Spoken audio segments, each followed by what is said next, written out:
Setelah itu pindah sekcam lagi di Moncoloe. Setelah itu pindah lagi jadi sekcam di Turikale. Setelah itu pilkada lagi. Ah, Pilkada karena gelombang lagi. Lah, karena namanya terjun ke dunia politik ya, pasti problem sangat besar. ya. Saya teringat setiap musim hujan yang ada di Kabupaten Wajo itu selalu dalam kota lah secara umum itu mengalami kebanjiran. Karena salah satu problem yang kami hadapi sekarang di pemerintah daerah Kabupaten Wajo bahwa selama ini banyak daerah-daerah tempat genangan air itu sudah sebagian menjadi daerah pemukiman. Oke. Yang kedua juga, Apa kira-kira satu kebiasaan birokrat yang paling sulit Bapak hilangkan setelah menjadi bupati? begadang. Simak sorot isu maladministrasi dan pengaduan masyarakat.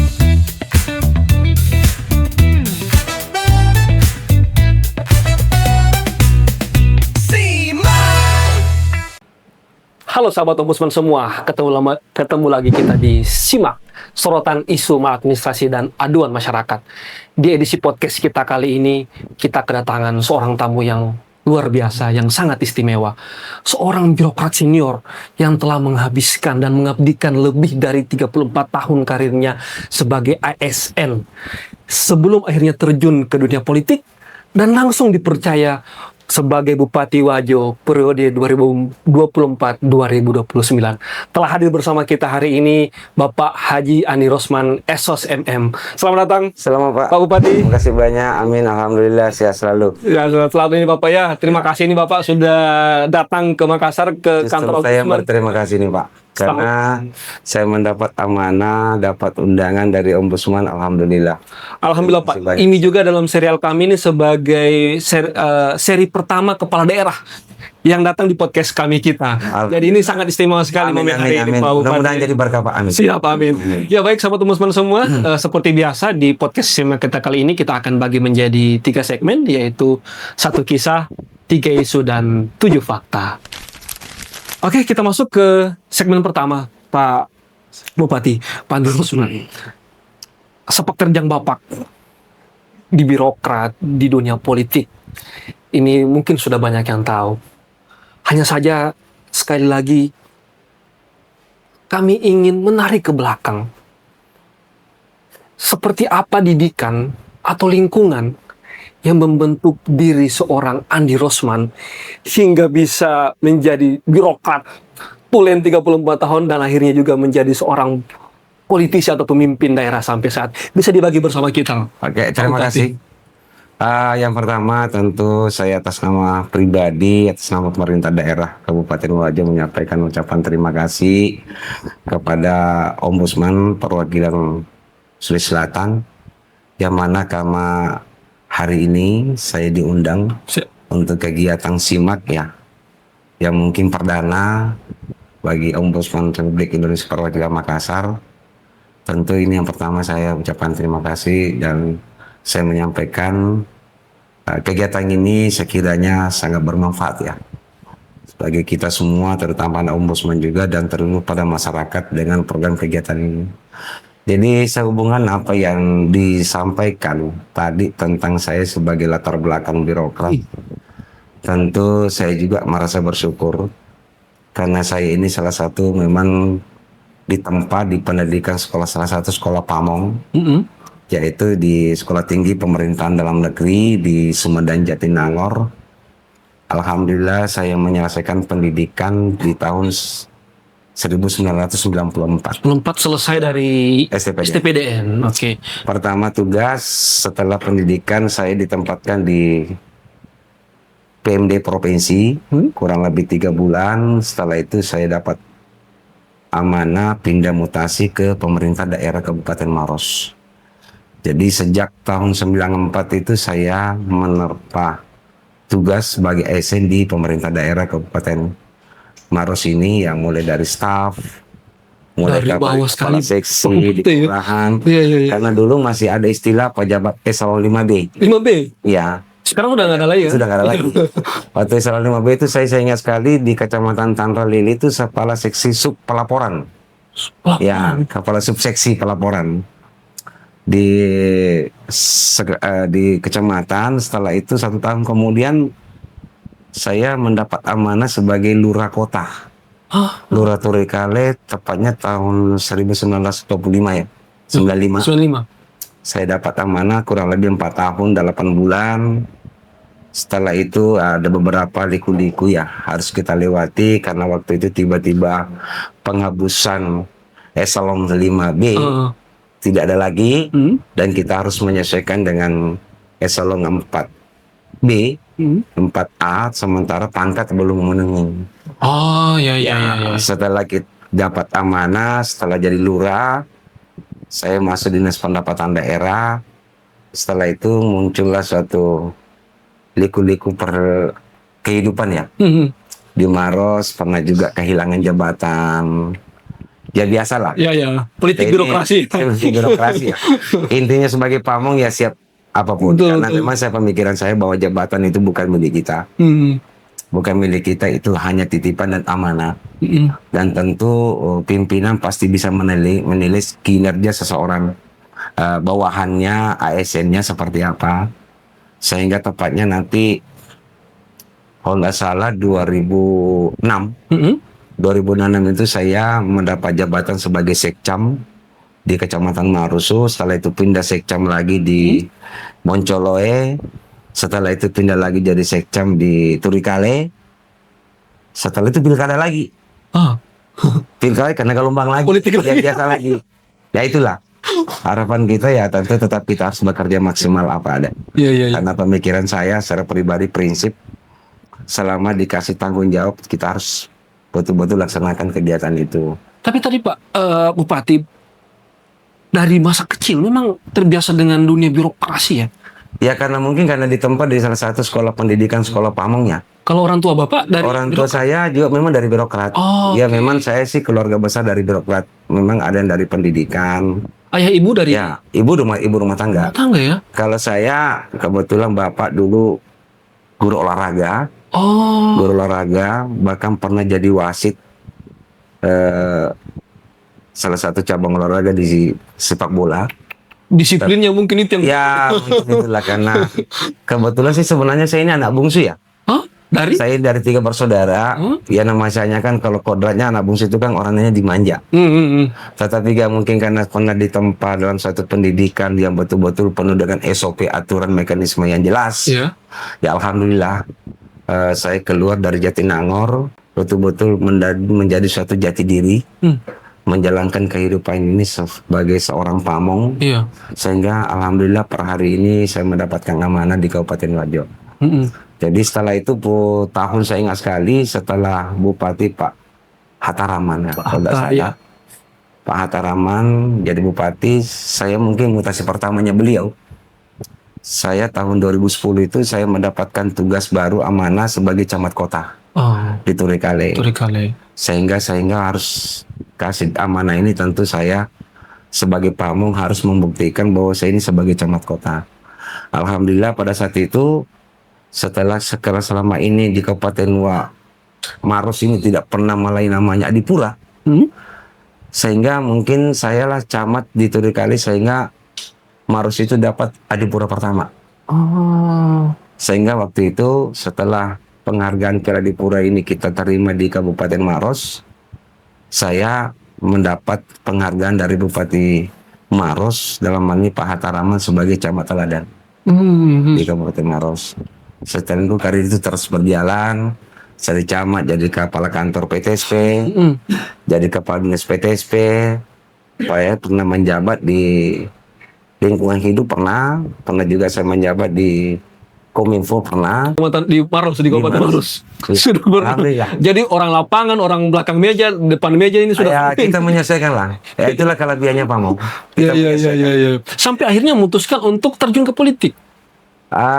Awalnya sih ini hanya. Ini kan pertaruhan sebenarnya bagi seorang ASN ya. Iya. Saya sebenarnya sih berpikir awalnya untuk pulang kampung ya. Ke Kabupaten Wajo. Memang karena dorongan daripada keluarga, sehingga saya mencoba ya minta curhat kepada yang punya. kira-kira harus saya lakukan seperti apa. Mhm. Tetapi mungkin karena rezeki mungkin ada jalannya mungkin ke sana, Iya. mungkin dapat restu, sehingga saya jalani. Saya mencoba memperkenalkan diri, karena saya tinggalkan Wajud Betul. kurang lebih 30 tahun, Betul. 34 tahun lah. Heeh. Saya tinggalkan Wajud itu di tahun 91 pas tamat SMA. Praksis sebenarnya di masyarakat Wajo, seorang Andi Rosman waktu itu mungkin masih jadi Iya. jadi kayak orang asing gitu. Ya Sama seperti sekali, itu ya. kondisinya. Heeh. Paling yang kenal kan teman SD, Ya, teman teman SMP, lama lah. teman SMA. Betul, di Dengan grassroots. teman-teman yang lainnya lah. Hmm. Ya tapi mungkin karena memang sudah ada jalan ya, dan tidak ada yang tahu, tetapi karena memang hidayah, saya coba mensosialisasikan diri, memperkenalkan diri. Jadi setiap Itu apa hari yang meyakinkan pada waktu itu Pak Bupati bilang, oke, saya tinggalkan birokrat saya, terjun ke politik. ya keyakinan itu saya kira hidayah lah ya, mungkin yang meyakinkan saya. Tidak ya? Dalam arti saya jalani saja. Kalau saya berpikir secara perjuangan sebagai orang birokrat waktu itu masih ada kurang lebih 12 tahun masa Ya, untuk pensiun kan? masih ada 12 tahun. Tetapi saya jalani dengan minta restu kepada teman-teman yang ada di Maros, termasuk Pak waktu itu Pak Bupati Pak Hataraman, Kata, diganti lagi namanya Pak Haidir Sam. Beliau ini termasuk pahlawan lah buat saya Pak di Haidir ya? tokoh masyarakat ini. Oh, Pak dua Hataraman Pak Hatta sama dengan- Pak Haidir. Dan termasuk juga wakil bupati semua saya datangi silaturahmi minta restu, dan alhamdulillah semua merestui. Ya mungkin semua inilah menjadi doa beliau, Mhm. doanya beliau, sehingga saya mengikuti kegiatan ini alhamdulillah. Ini saya ingin tanya dari perspektif Bapak, apa kira-kira satu dua hal yang membuat Bapak bisa mengambil hati grassroots ini, no? Ini kalau tadi orang asing itu yang kayak orang asing begitu yang tiba-tiba datang Ya. melawan kekuatan politik yang mungkin sudah dominan pada waktu itu kira-kira apa? Kalau sih berbicara politik ya, saya sebagai pamu sih arah-arahnya mau berbicara politik itu merubah persepsi paradigma antara birokrat ke politik itu kan agak-agak sedikit berbeda ya. Betul. Artinya berpindah ruang, berpindah ruang. Tetapi saya mencoba jalani. Yang pertama karena saya lihat bahwa di Kabupaten Wajo ini dari sumber potensi luar biasa. Dari segi potensi yang ada ini tentu saya kira dengan pola-pola mungkin banyak hal yang bisa kita lakukan bagaimana untuk meningkatkan kesejahteraan masyarakat Kabupaten Wajo. Karena terus terang Kabupaten Wajo ini luar biasa. Dia punya pesisir dari 14 kecamatan yang ada di Kabupaten Wajo ini. Dia punya pesisir laut kurang lebih 103 km. 130 Ya, hektar. yang kedua kalau kita berbicara pertanian Kabupaten Wajo kurang lebih 101.000 hektar untuk pertanian. Bisa dikatakan kurang lebih 70% masyarakat Wajo itu adalah sektor pertanian. Ada beberapa sektor itu termasuk jasa, termasuk dari nelayan kita dari air tawar. Ya kita tahu semua kan bahwa Wajo ini punya danau tempe yang mungkin terbesar di Indonesia Timur. Kalau semua ini kita bisa kembangkan, mulai pertaniannya, lautnya, saya kira Wajo ini termasuk kabupaten yang paling Tapi sukses. apa yang membuat Bapak lebih begitu dibandingin? Ya, tujuan Dari saya- perspektif Bapak ini, tentu pemilih punya perspektif Pasti. sendiri ya. Pasti Dari orang perspektif punya Bapak tujuan kira-kira hidup. apa? Ya. Saya pengen Wajo itu tampil. Saya pengen itu Wajo berubah, bahwa saya dilahirkan di Kabupaten Wajo. Betul. Saya pengen merasakan bahwa Wajo itu bagian daripada suatu idola kabupaten yang menjadi suatu idola yang punya nilai poin bagi masyarakat Kabupaten Wajo. Itu dia ya. Ya, apalagi Wajo juga punya gas. Gas Tidak semua gas alam, tidak semua kabupaten yang ada di selatan itu punya gas kecuali di Wajo. Alhamdulillah. Ini satu kebanggaan bagi masyarakat Wajo. Jadi tampil itu ya, betul, betul. Ya, Bukan artinya maksudnya mulai dari potensi dari SDA-nya, mulai dari SDM-nya. Kalau kita berpikir di Wajo sungguh luar biasa. Ya tunggu memang perlu kita kolaborasikan semua pihak, mulai dari bawah, kita melibatkan berapa kolega dari masyarakat, tokoh pemudanya, dari beberapa organisasi-organisasi ya kita memang harus bersama. merangkul Bagaimana itu merangkul semua. semua, kita kolaborasikan semua sehingga semua kegiatan program betul-betul harapan kita ya Wajo bisa tampil lah dan bisa berbuat dan satu tujuan bagaimana meningkatkan kesejahteraan masyarakat Wajo. Oke. Iya. Sebelum kita ke segmen berikutnya, saya ingin tanya satu hal, Pak. Dalam masa transisi itu, apa hal paling sulit yang paling Bapak rasakan di awal Iya, Di pemilu. pastilah. rakyat Wajo ini? Ya pastilah, karena namanya terjun ke dunia politik ya, Hmm. pasti problem sangat besar. Ya. Saya teringat waktu itu ya, kalau kita berbicara politik tentu harus menentukan warna. Oh. Ya, warna. Sementara saya ini dasarnya kan dari birokrat. Hmm. Yang kedua, rata-rata orang yang terjun politik itu adalah dari pengusaha. Oh. Ya, mau tidak mau, itu saya kira mungkin bukan rahasia umum lagi ya. Ada kekuatan modal yang Kekuatan modal, sementara saya ini kan dari birokrat. Nah, yang ketiga, orang yang mau terjun politik kan harus orang dikenal. Iya. Sementara saya tinggalkan Wajo ini kurang lebih 34 tahun lah. tahun. 3 tahun di pendidikan tanpa mengabdi di Wajo kurang lebih 30 tahun 8 bulan kalau tidak salah. Jadi per hari ini ya, saya mungkin kalau wilayah Kabupaten Maros itu saya masih hafal. Baron. Saya masih hafal kalau di Maros. Karena 14 kecamatan itu saya pernah datang. Betul. Mulai dari Camba, Cenrana, Malawa, Kurang ditinggali Batu, semua. Poncoloy, semua. Sampai perbatasan Pangka, perbatasan Makassar, perbatasan Bone. Alhamdulillah. Ya tentu itulah karena pengalaman-pengalaman itu yang saya lalui, sehingga saya mencoba Baik. untuk beralih dengan dorongan keluarga terutama. Yang paling utama bagi saya bahwa kesuksesan yang saya dapat per hari ini, saya tidak bisa lepas bahwa itu berkat doa orang tua. Orang tua. Iya, karena alhamdulillah ibu saya masih Seberapa Di- besar arti itu, Pak? Bagi luar biasa, Pak. Jadi doa orang tua itu Pak sangat luar biasa. Jadi intinya bahwa seorang ibu mendoakan anaknya, mendoakan keluarganya, saya itu menjadi jalan tol.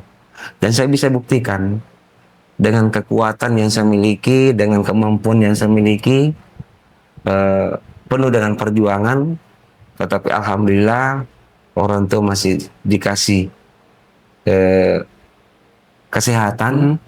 Beliaulah yang mendoakan 1 kali 24 jam dan tidak mengenal waktu, sehingga mungkin doa beliau dikabulkan, sehingga apa yang selama ini saya dapatkan sangat patut saya syukuri. Bahwa kesuksesan, keberhasilan yang saya dapatkan, yang pertama adalah berkat doa orang tua dan juga doa sebagian dan seluruh masyarakat Kabupaten. luar biasa, itu yang menjadi api semangat Bapak Saya ya. kira itu yang memberikan semangat. Untuk mengabdi ke Iya. masyarakat Wajo. Iya. Dan nanti kita akan angkat beberapa isu di segmen berikutnya. Siap. Kita masuk ke segmen kedua. Oke, sahabat ombudsman semua, kita sekarang masuk ke segmen kedua. Pak Bupati, di segmen kedua ini kami menyebutnya sebagai segmen 3 isu. Iya. Kami akan memberikan 3 potongan berita dan kami ingin pendapat, tanggapan, perspektif Bapak tentang 3 berita yang akan kami tampilkan ini. Iya. Berita pertama, Pak Bupati, ini ada berita dari Riksulsel.com. Ini salah satu isu yang mungkin setiap tahun juga menjadi aspirasi dari masyarakat di Wajo. Dan ini baru beberapa tahun lalu ya, pernah waktu itu berita rumah Bupati Wajo kebanjiran. Bukti nyata infrastruktur tak berdaya. Saya yang ingin kami tanyakan di sini Pak Bupati, supaya kita bagi ke sahabat ombudsman semua, penanggulangan banjir dengan kapasitas dan kewenangan Bupati ataupun pemerintah daerah Kabupaten Wajo itu seperti apa sampai saat ini? Jadi memang selama ini ya, bahwa setiap musim hujan yang ada di Kabupaten Wajo itu selalu dalam kota lah secara umum, itu mengalami kebanjiran. Karena salah satu problem yang kami hadapi sekarang di pemerintah daerah Kabupaten Wajo bahwa selama ini banyak daerah-daerah tempat genangan air itu sudah sebagian menjadi daerah pemukiman. Oke. Yang kedua juga dari sektor bahwa di Wajo itu ada beberapa bukit ya, itu juga sudah menjadi perumahan juga sebagian, bahkan ada penggalian sehingga dana penyerapan air kurang sehingga air itu masuk dalam kota. Iya. Sehingga alhamdulillah setelah saya dikasih amanah oleh masyarakat Wajo tepatnya di Februari 2025.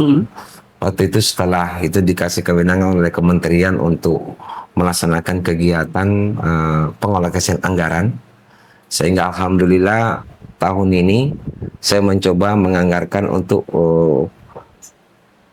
pelaksanaan kegiatan pembangunan irigasi dalam kota. Artinya apa itu? Artinya ada beberapa irigasi sekarang ini memang sudah seharusnya kita harus lakukan. Karena volume air yang masuk kota itu sudah terlalu besar, sementara saluran sangat kurang, sehingga kita coba bikin drainase primer. Oh, Ya, ada drainase pokok, ada mungkin drainase sebagai drainase yang tidak terlalu menunjang, hanya sebagai penunjang. Alhamdulillah 2025 saya kucurkan dana untuk kegiatan drainase dalam kota kurang lebih 4 miliar. 4 miliar ya? 4 miliar. Oke. Mudah-mudahan ini Tahun ini berarti? ya tahun ini, tahun lalu. Oh, tahun lalu, tahun 2025, ya. Jadi mudah-mudahan nanti dengan kegiatan pembangunan drainase dalam kota ini setidaknya bisa mengurangi. Di sampingnya juga saya menyampaikan kepada dinas yang terkait supaya mencoba drainase yang ada sekarang itu kita mencoba dengan pemeliharaan bagaimana pengangkatan sedimen-sedimen yang selama ini belum Oke. pernah kita ambil. Memang jarang di... Ya mungkin sering dilakukan tetapi mungkin secara profesional tidak terlalu kita rekrut betul. Jadi ada beberapa kita sudah begitu, kita sudah tarik ulur mulai dari atas ke bawah, dari hulu ke hilir.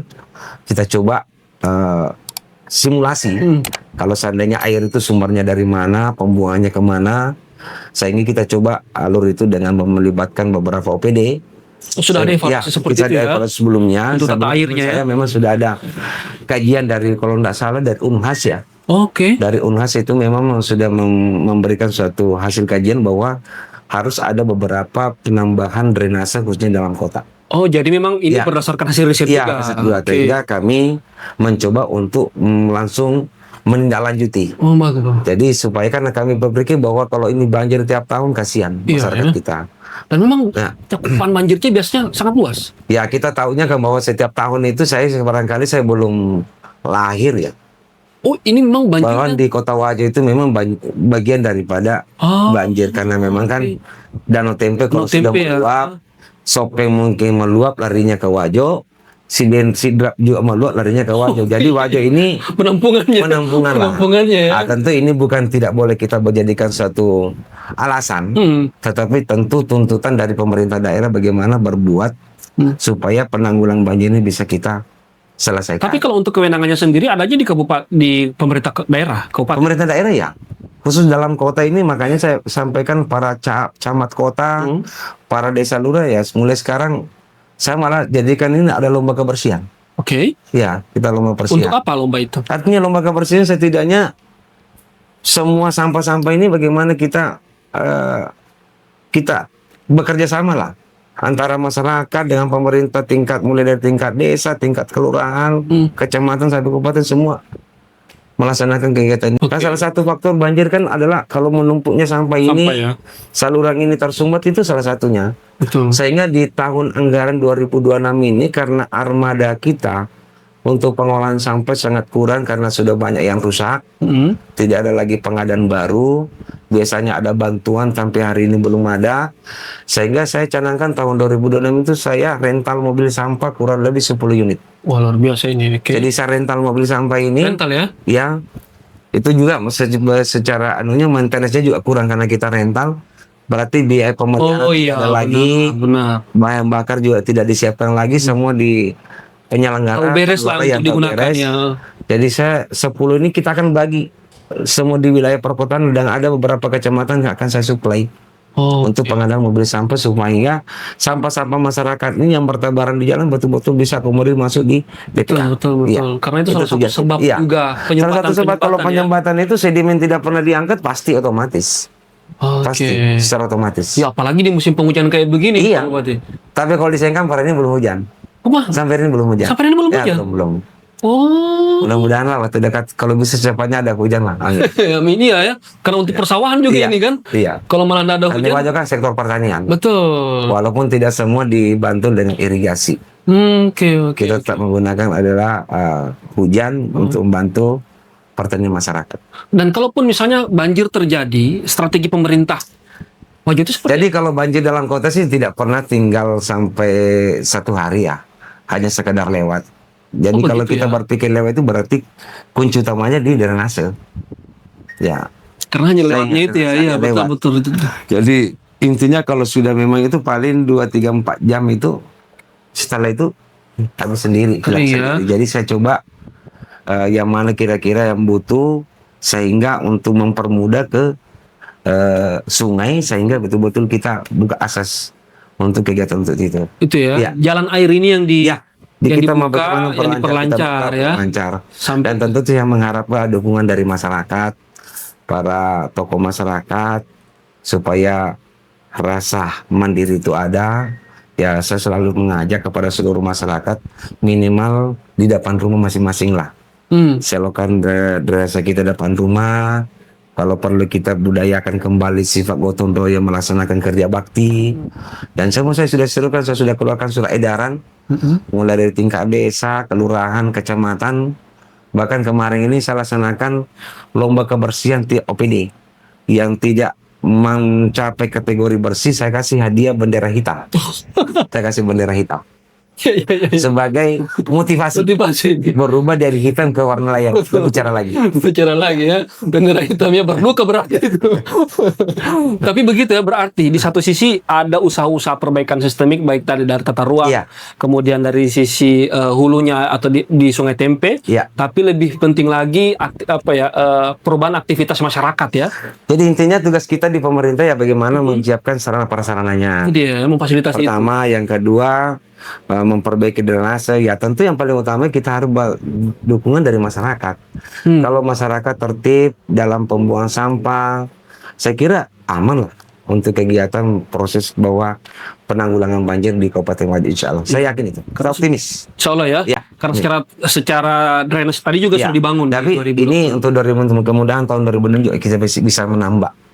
Karena belum cukup, mungkin masih banyak lokasi ke wilayah-wilayah tertentu Betul. yang harus kita bikinkan drainase supaya lebih mempermudah air itu keluar. Air lewat yang Ya, tadi itu ya. lewati. Oke. Bisa betul, cepat betul. keluar. Insya Allah Pak Ya, Bupati, insya amin, Allah amin. semua program-program Insya Allah. Saya yakin ya, tadi ya optimis.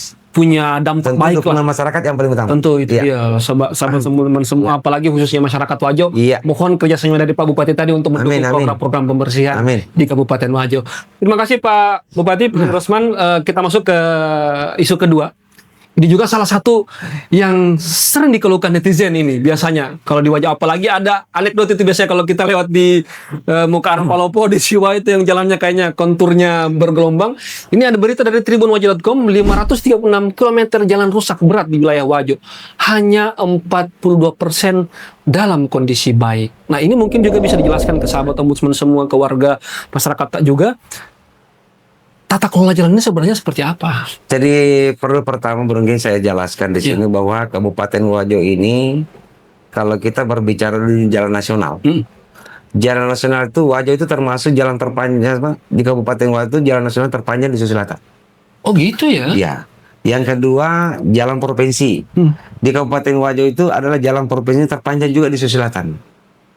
Ya. Jalan kabupaten yang ada di Wajo itu kurang lebih 1000 km. Setelah saya dikasih amanat tugas, saya dapat informasi oleh Kadis PU bahwa jalan mantap kita yang ada di Wajo itu baru mencapai 40%. 40%. Sehingga alhamdulillah tahun 2025 saya prioritaskan dulu pembangunan jalan infrastruktur itu kurang lebih 185 miliar. Jadi yang saya prioritaskan adalah lintas kecamatan. Oke. Jadi bagaimana kecamatan yang ada di kecamatan itu bisa cepat masuk ke kota. Akses ke Jadi kota ya? menghubungkan antara kecamatan dan Misalnya kecamatan apa gitu? kecamatan contohnya mungkin di Belawa, Heeh. kita kerja dengan Tanestolo supaya cepat orang masuk ke kota Sengkang. Sengkang. Jadi saya betul-betul dari lima ini saya prioritaskan adalah jalan yang ada di kecamatan itu, lintas kecamatan dulu. Karena pemikiran saya bahwa jalan kabupaten kalau kita mau kerja sekaligus mustahil ya. Dengan kondisi anggaran yang ada, apalagi dengan efisiensi yang sekarang ini, Pak. sehingga alhamdulillah kami di Kabupaten Wajo tahun 2005 bisa melaksanakan kegiatan pelaksanaan infrastruktur itu kurang lebih 180 miliar, dan kedua juga ada anggaran bantuan impres jalan daerah. Alhamdulillah juga Wajo mendapatkan kurang lebih 160 miliar. Jalan daerah itu kayak dari mana ke mana? Itu dari APBN. APBN. APBN itu juga ada dalam satu wilayah seperti di Jalan Poros Buriko Bilawai, termasuk desa Wetuo ke Desa Tuang, Oh. termasuk daerah juga daerah Solo, Meruangin kita kerja, termasuk juga ada satu poros lagi itu di VJVE tembus dengan Tanete, itu semua dari jalan daerah yang Impres. menjadi impres. Ya mudah-mudahan lah tahun 2026 ini masih dapat lagi impres ya, pasti membantu lagi.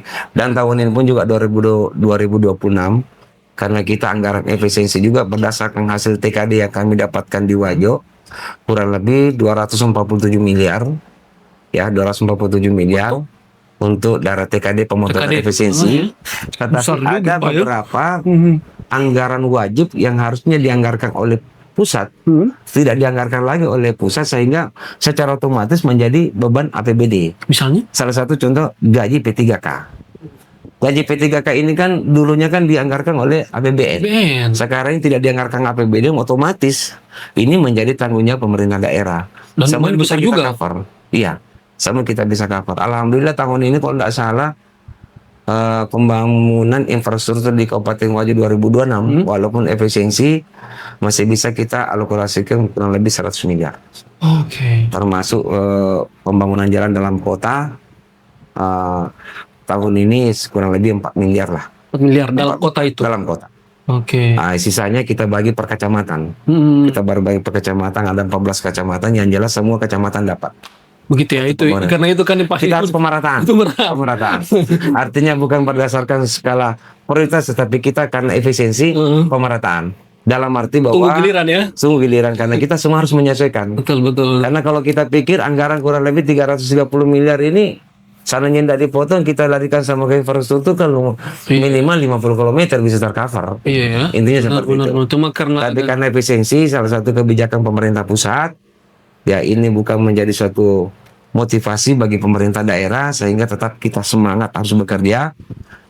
Sudah menjadi suatu instruksi Bapak Presiden kita, sehingga program Asca Cita tetap kita harus dukung, dan kita betul-betul di daerah kita sebagai pendampingan, sehingga program Cita bisa kita sukseskan. karena ini pusing juga kan Pak, baru awal menjabat kemarin 2025 efisiensi langsung. Ya, mau Tangannya tidak ini mau. luar biasa ini. Mau tidak mau, tetapi pasti ada solusinya lah. Wah. Pasti ada solusinya. Itu dia sebenarnya ya. Sebenarnya. Pola berpikir Bapak sejak dulu di birokrat ada masalah? Ya Cari kita harus duduk solusinya. bersama. Betul. Kita harus duduk bersama, kita libatkan, apalagi itu di pemerintah daerah, kita duduk dengan Forkopimda, termasuk para anggota DPR kita duduk bersama bagaimana kita berpikir, bukan hanya kepentingan kita semua, tetapi kepentingan masyarakat Wajo.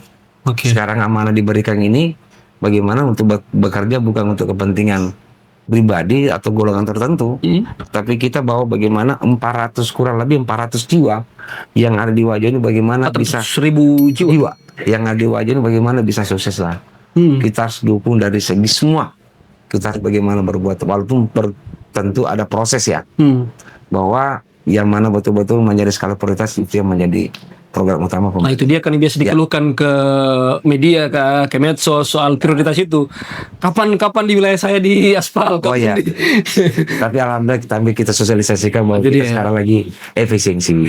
Tapi intinya tetap kita pemerintah daerah harus berbuat. Terus kalau untuk yang jalan provinsi, jalan nasional itu seperti apa? Usaha dari Jadi kalau pemerintah jalan daerah? provinsi itu kan sudah jelas kan tanggung jawab nasional APBN. provinsi ya, dalam ini Bapak Gubernur. Ya. Dan alhamdulillah tahun ini saya tentu melalui kesempatan ini, saya secara pribadi atas nama masyarakat Wajo dan saya atas nama pemerintah daerah Kabupaten Wajo menyampaikan ucapan terima kasih kepada Bapak Gubernur Karena Sulawesi Selatan, karena alhamdulillah semua jalan provinsi yang ada di Kabupaten Wajo tahun ini 2026 sudah dikerja.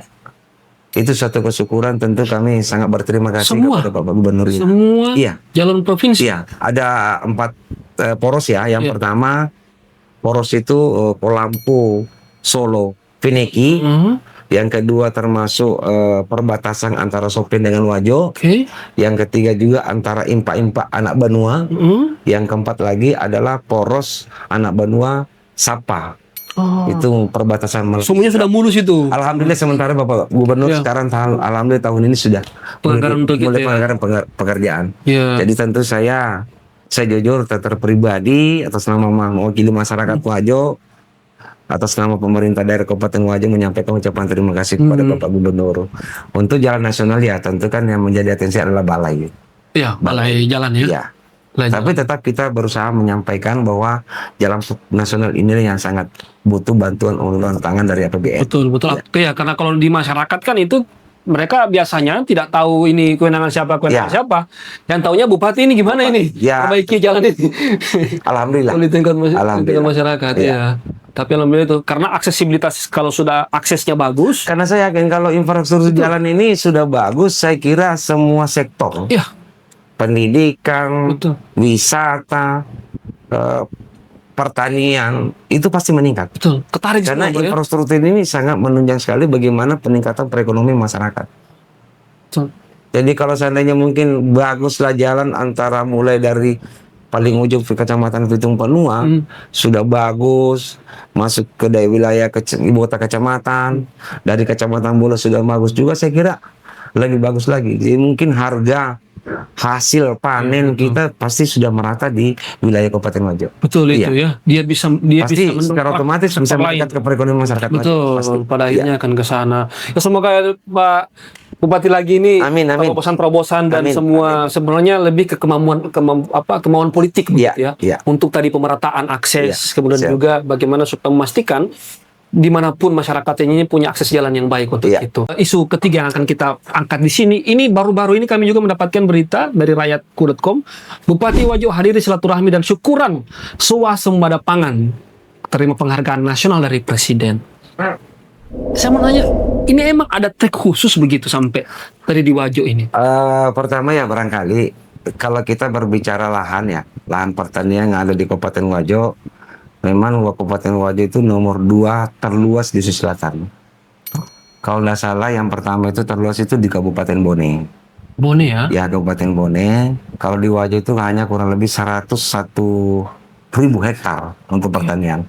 Walaupun tahun ini di 2025 Kabupaten Wajo itu mendapatkan juga bantuan cetak sawah kurang lebih 400 hektar. Oh, ada juga ya Iya. program cetak sawah ya? Jadi memang alhamdulillah saya mendapat laporan dari Kadis Pertanian bahwa hasil panen yang ada di Kabupaten Wajo ini kurang lebih 5 tahun terakhir itu tahun 2005 betul-betul hasil panen betul-betul melimpah khususnya di Kabupaten Wajo, sehingga tanggal 7 kemarin saya 7 Januari kemarin saya mendapatkan penghargaan dari Bapak Presiden, yaitu termasuk Kabupaten Wajo sebagai urutan ke-8 tingkat nasional untuk sebagai penyuplai swadaya pangan khususnya di sektor pertanian. Swasembada ini artinya berarti bukan hanya bisa menyediakan kebutuhan masyarakat ya, Iya. tapi juga menyuplai. Ya, menyuplai. Artinya sekarang ini kan karena kita keluhan-keluhan masyarakat pertanian, kita coba tahun ini juga saya sudah membangun setiap kecamatan dulu langkah awal, yaitu rumah pertanian ya. Apa itu? Ke sanggar tani. Oh, sanggar tani. Saya bikin sanggar tani setiap kecamatan dulu karena tempe tidak masuk, jadi ada 13. Apa maksudnya sanggar tani ini, Pak? Jadi sanggar tani inilah tempat berkumpul diskusi bagi para petani dan penyuluh pertanian.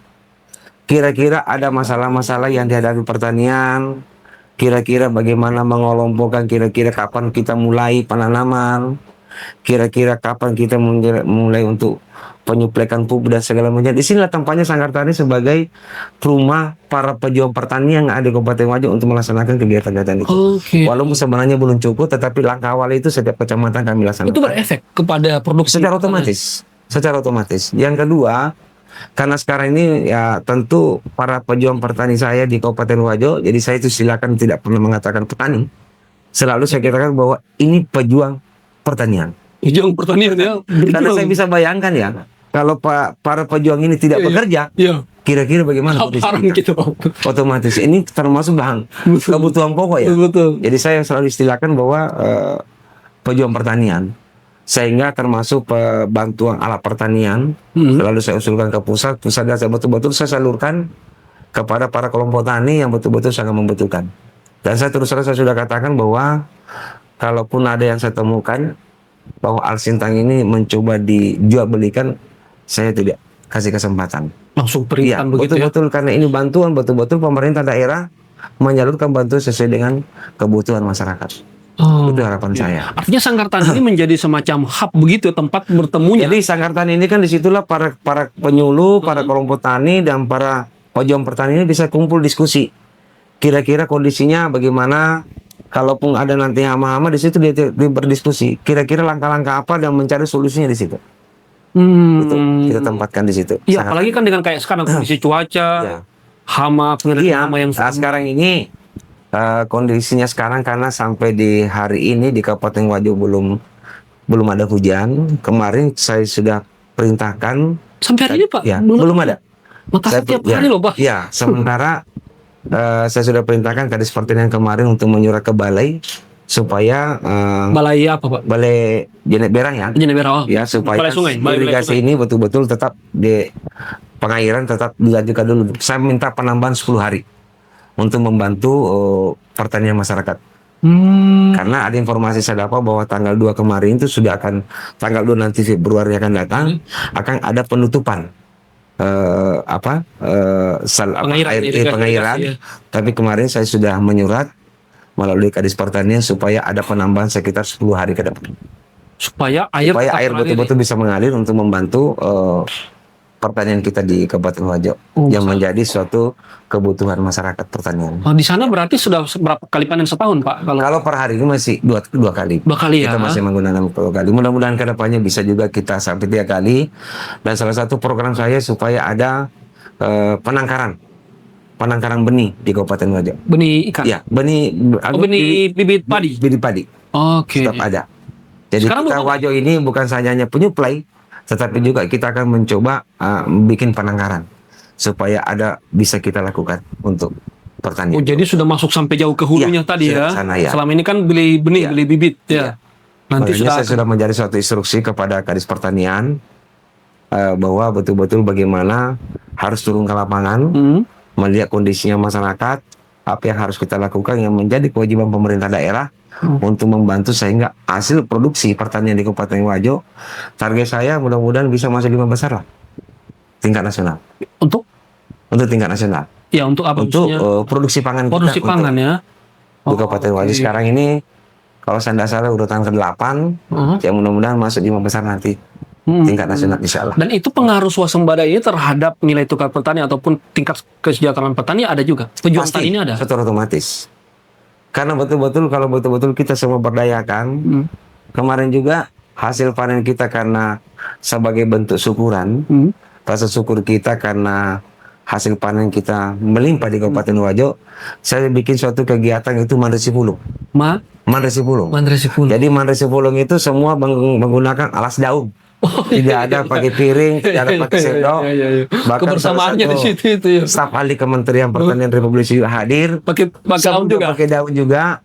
Saya kumpulkan kurang lebih 4.000 petani. Pejuang pertanian itu kita makan sipulung di Makan bareng ya. makan bareng semua. Bareng semua. Ini salah satu bentuk syukuran kita.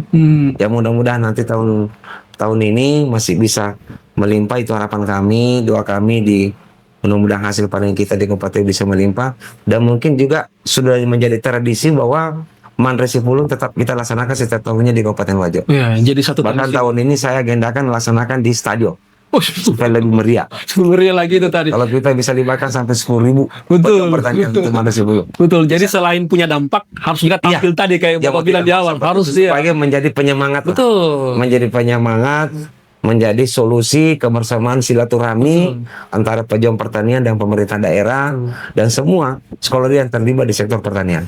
Itu tuh Pengemasan itu kan penting juga. penting sekali. Kerja penting dan pengemasan. Rasa peduli yang Betul. dibutuhkan.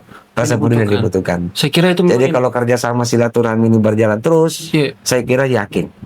Saya optimis yakin bahwa insya Allah tahun depan atau tahun ini hasil panen masyarakat pertanian khususnya di Kabupaten Wajo pasti akan melimpah lagi insya Allah. Semoga Amin. insya Allah, amin. Amin. Amin. Amin. Pak Bupati terima kasih juga ini Siap. banyak sekali terobosan-terobosan maupun program-program yang dilakukan tadi kan kalau kita lihat dari pertama tadi soal penanggulangan banjir, kemudian pembukaan akses jalan sampai sekarang ini juga untuk bagaimana peningkatan produksi pertanian ya. Semoga ini menjadi program yang baik dan juga tadi kalau di awal Bapak bilang sebagai anugerah ataupun hidayah yang baik buat masyarakat, buat Bapak dan masyarakat Wajo. Ya. Terima kasih Pak Bupati sudah berbagi pandangan dan tanggapan di segmen kedua ini. Kita akan masuk ke segmen ketiga. Oke, sahabat Ombudsman semua, Pak Bupati, sekarang kita masuk ke segmen ketiga. Di segmen ini kami biasanya memberikan 7 pernyataan atau pertanyaan ke Bapak. Silahkan dijawab dengan singkat, dengan apa yang langsung terlintas di kepala Bapak. Oke. Dengan 7 pertanyaan ini. Ya. Kita mulai dari pertanyaan pertama, Bapak. Setelah lebih dari 30 tahun menjadi ASN, apa kira-kira satu kebiasaan birokrat yang paling sulit Bapak hilangkan setelah menjadi bupati? Begadang. Kayak anak muda saja ini jawabannya ini. Ibu masih muda kan? Iya belum ya? Masih ya, begadang terus sampai begadang. Begadangnya sampai jam berapa itu? Sampai jam 2, jam 3 lah. Jam 2, jam 3 baru tidur? Iya. Wah, luar biasa. Tapi fresh paginya ya? Alhamdulillah. Wah, luar biasa. Baik. Saya tidak menyangka jawabannya itu loh, Pak. Oke, baik. Kita ke pertanyaan kedua. Ini sangat unik ini dengan tadi jawaban pertama ini begadang. Untuk menghabiskan malam setelah penat seharian, lebih suka domino atau catur? Ya dua-duanya. Harus memilih kalau harus Domino. Domino ya. Pemikiran saya domino itu kan artinya kita bekerja seharian. Iya. Jangan main domino kan fokus. Artinya semua yang kita kerja dari pagi sampai sore sampai malam itu hilang. Tapi ini kan mikir juga ini domino Iya, sama dan catur. dia fokus. Jadi semua apa yang kita pikirkan pekerjaan kan terputus pada saat itu. Wah, luar biasa itu. Jadi tidurnya enak. Karena tidak dibebani dengan pikiran-pikiran Iya. Semacam meditasi tapi domino ya. Dominonya. Betul. Bisa punya silaturahmi. Silaturahmi, ngumpul di rumah dinas itu berarti. Ya kita menyesuaikan lah. Ya. Jadi sahabat Ombudsman semua, kalau ngajak Pak Bupati begadang harus ada dominonya itu. Menyesuaikan. Baik. Pertanyaan ketiga, ini Pak Bupati. Sebagai alumni Pamong STPDN, nilai kedisiplinan apa yang paling Bapak paksakan dalam tanda kutip untuk diterapkan di lingkungan Pemda Wajo saat ini? Yang pertama ya termasuk kinerja. Kedisiplinan sudah jelas. Aturan SOP kita kan sebagai pamong kan sudah jelas. Kita jam 8 sudah harus apel pagi. Setelah itu jangan pas sore kurang lebih kita harus tinggalkan. Jadi mudah-mudahan ini kita tentu melalui kesempatan ini saya mengajak para seluruh ASN yang ada di Kabupaten Wajo, ayo kita bersama-sama jalankan aturan ini sesuai dengan SOP yang ada. Itu ya, nilai birokrat itu yang dipegang terus sampai sekarang sebagai. Tapi itu juga mungkin kelebihan seorang birokrat yang menjadi pimpinan daerah ya, sudah terbiasa dengan lingkungan kedisiplinan itu. Saya kira sama-sama. SOP, ya baik. Oke, kita ke pertanyaan keempat. Ya, terima kasih. Jika Bapak bisa kembali ke masa remaja di Wajo, apa satu pesan yang ingin Bapak sampaikan kepada Andi Rosman muda tentang masa depan daerah ini? Intinya yang pertama saya pesankan tentu saya ingin mengajak. Ayo kita berbuat yang terbaik. Ayo kita melaksanakan program-program kegiatan yang bisa nilai manfaat yang ada. Karena saya kira semua orang punya masa lalu. Masa remaja, masa lalu ada. Tetapi setelah saya mendapatkan terjun di dunia birokrat dan politik, tentu saya baru sadar bahwa pemuda kita sangat dibutuhkan oleh pemerintah daerah. Kalau pemuda yang bergerak, saya kira mudah untuk melaksanakan semua program kegiatan yang ada di daerah. Begitu ya, untuk tetap menggait anak muda. Karena anak muda ini adalah betul-betul pejuang yang betul-betul sangat dibutuhkan oleh pemerintah daerah untuk bisa terlibat di semua sektor. Apalagi ini masih jiwa muda juga begitu. Oke, baik. Kita masuk ke pertanyaan kelima nih. Ini karena sering begadang, karena sering main domino sampai malam. Pertanyaan kelima ini, jika hanya ada 2 minuman di bumi, Bapak lebih pilih minyak zaitun atau madu? Saya minyak zaitun. Minyak zaitun ya. Tipsnya minyak zaitun ini kenapa ini? Saya jujur ya, saya nggak tahu ya kenapa sudah menjadi idola ya. Dan memang saya sudah rutin dan saya sudah puluhan tahun. Puluhan tahun dengan? Ya, puluhan tahun minum minyak zaitun. Zaitun konsumsinya itu sudah menjadi konsumsi wajib ya. 2 sendok malam dan 2 sendok pagi. Setiap hari? Setiap hari, setiap malam. Puluhan tahun sudah? Sudah puluhan tahun. Dan alhamdulillah manfaatnya bagi saya secara pribadi ya. Saya bisa rasakan bahwa alhamdulillah per hari ini masih alhamdulillah nggak sulit dengan kesehatan. Betul. Karena Ini selalu saya yakin bahwa di samping ini juga menyaksikan adalah menjadi sunnah. Karena di dalam Al-Quran kan ada ya, sebutkan soal disebutkan zaitun. itu menyaksikan ada Watin wa zaitun. pokoknya. Iya. Yang kedua juga zaman Rasulullah memang menyaksikan menjadi salah satu obat. Ya, dan sunnah bagi kita, sehingga saya mencoba dan itu betul-betul saya rasakan manfaatnya. Wah, ini sahabat ombudsman semua, ini satu tips juga kesehatan dari Pak Andi Rosman ini, Pak Bupati, untuk tetap bugar ya, menjalani hari-hari yang penuh kesibukannya sebagai Bupati. Oke, kita ke pertanyaan ke-6, Pak Bupati. Di tengah kesibukan yang luar biasa, kapan terakhir kali Bapak benar-benar merasa menjadi seorang mungkin Andi Rosman yang biasa, bukan seorang bupati? Jadi seperti apa itu? Pada saat kita itu sudah pekerjaan sudah selesai, terutama pada saat selesai sholat ya. Pada saat kita selesai sholat, mungkin pada saat kita zikir atau mungkin sudah zikir, kita duduk baru kita renungkan bahwa seperti inilah amanah yang diberikan. Tentu semua ini patut kita syukuri bahwa amanah yang diberikan ini betul-betul harus kita jalankan dengan baik. Ya tentu harapan saya, doa seluruh masyarakat Kabupaten Wajo, mudah-mudahan kami diberikan kesehatan, keselamatan sehingga bisa menjalankan amanah ini, sehingga bisa berbuat untuk masyarakat Wajo, insyaallah. Ini sebenarnya saya mau tanya di pertanyaan ke-7 ini. Satu pertanyaan terakhir. Apa doa yang selalu Pak Bupati bisikkan ke diri Bapak sebelum memulai hari sebagai seorang bupati? Jadi selalu doa saya itu pertama itu doa untuk orang tua. Yang kedua doa untuk keluarga. Dan selama saya mendapatkan amanah ini, saya tidak pernah itu selalu saya doakan itu Wajo, masyarakat Wajo, para penentukan kebijakan di Wajo, selalu saya doakan. Saya tidak pernah lepas. Nanti hal lain itu baru saya masuk kepada hal yang pribadi. Itu yang saya lakukan selama ini. Jadi pikir orang banyak dulu ini, berpikir dari pribadi. Selalu berpikir, dilindungi Kabupaten Wajo ini, wilayah Wajo, dilindungi masyarakatnya, dikasih kesejahteraan masyarakat Wajo. Kalau ini semua, alhamdulillah, itu target saya. Amin, semoga Pak. Insyaallah, karena dalam kepercayaan kita juga doa seorang pemimpin yang adil itu salah satu doa yang dijabah langsung oleh Allah Subhanahu wa taala.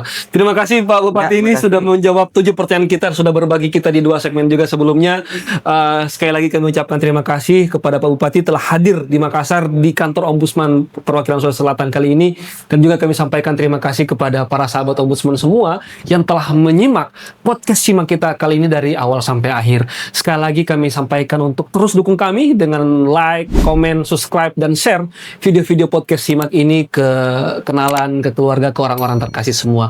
Dan jika sahabat Ombudsman semua menemui maladministrasi, untuk jangan ragu melaporkan ke Ombudsman dengan semua kanal yang telah kami sediakan. Sekali lagi terima kasih Pak Bupati, sehat selalu. Terima kasih Dengan semua dedikasi dan pengabdiannya kepada masyarakat Wajo. Mudah-mudahan ini menjadi berkah buat kita. Amin. Berkah untuk Ombudsman, berkah untuk Kabupaten Wajo dan masyarakat Wajo. Amin. Amin, insya Allah. Terima kasih Pak Bupati. Terima kasih. Assalamualaikum warahmatullahi wabarakatuh.